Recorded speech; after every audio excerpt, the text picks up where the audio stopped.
তিন শ্রেণীর ব্যক্তির বিরুদ্ধে আল্লাহ বলেন আমি নিজেই কিয়ামতের দিন মামলা দায়ের করব।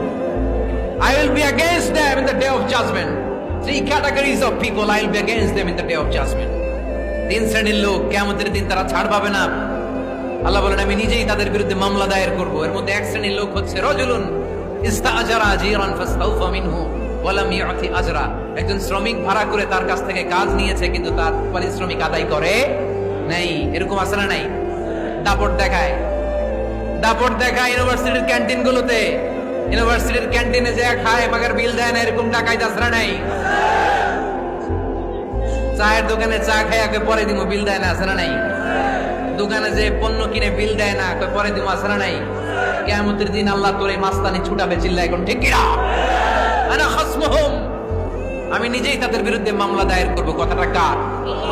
এজন্য বিশ্বনবী বললেন খবরদার, মেহনতি মানুষ, খেটে খাওয়া মানুষ, এদের দোয়া কবুল হয়ে যায়। আ'তুল আজীরা আজরাহু ক্বাবলা আন ইয়াজিফা আরাকুহু। খবরদার, বিশ্বনবী বললেন শ্রমিকের ঘাম শুকিয়ে যাওয়ার আগে তাদের পারিশ্রমিক মিটিয়ে দাও। বিশ্বনবীর বিখ্যাত হাদিস, আ'তুল আজীরা আজরাহু ক্বাবলা আন ইয়াজিফা আরাকুহু।